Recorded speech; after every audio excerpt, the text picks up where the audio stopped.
आखिरी खत पार्ट 2।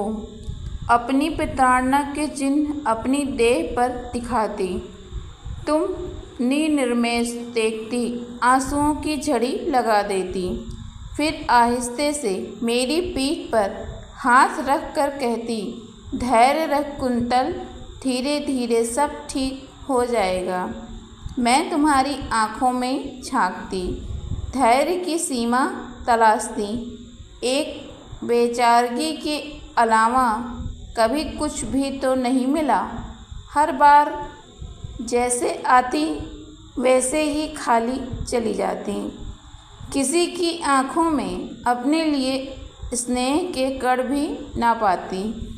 जब भी लौटती और ज़्यादा प्रताड़ना के साथ, एक बार शायद तुम मेरा दुख सह न सकी थी।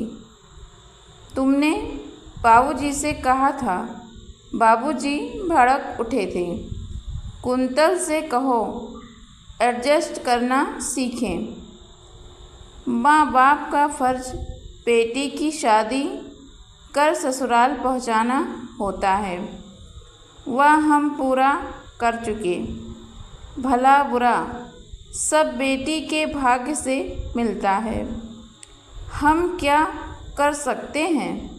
बाबूजी ने मेरी नियति मुझे समझा दी थी। शादी के बाद में आप लोगों के लिए एक व्यर्थ की वस्तु बनकर रह गई थी।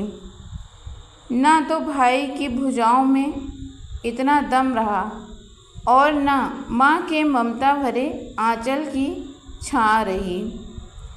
पिता का तो आशीर्वाद भी नहीं। मैं क्या से क्या हो गई। पूरे 22 साल जिस आंगन में उगी पनपी, वही बेगाना हो गया। फिर अपना कौन था? ना यहाँ ना वहाँ। औरत को ये कैद क्यों मिलती है?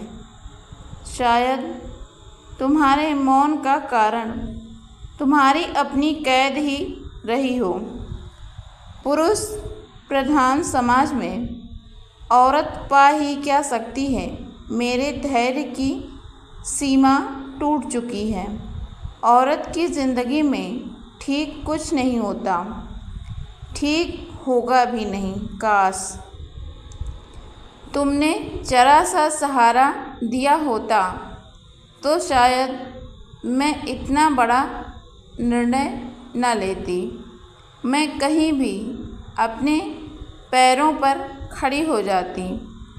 मैं तो दस्तकें देती रही हूँ, लेकिन तुम सब बहरे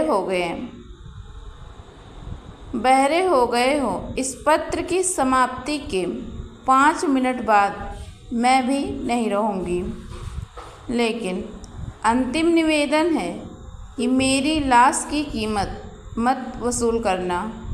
तुम्हारे ही शब्दों में मेरी शादी के साथ तुम सबका फ़र्ज पूरा हो गया था। अतः अब उन पत्रों को भुलाने की कोशिश मत करना जो मैंने तुम्हें लिखे थे। मैं रोज़ ही सुनती हूँ कि बेटी के मरने के बाद मायके वालों को बेटी का मोह होता है। जीते जी तो वे नरक से निकाल नहीं सकते। मरने के बाद लड़के वालों से रकम वसूली के लिए सारे हथकंडे अपनाते हैं। मुझ जैसी कितनी ही कुंतलें केवल इसलिए दम तोड़ देती हैं कि उनकी माँ भी अपनी नहीं रहती। मैं जानती हूँ आपको अनीता के ब्याह की चिंता है, लेकिन मेरी लाश और पत्रों से वसूले हुए धन से अनीता का ब्याह नहीं होगा। यह पत्र लिखा भी इसलिए है कि अनीता को कुंतल ना बनना पड़े। अलविदा।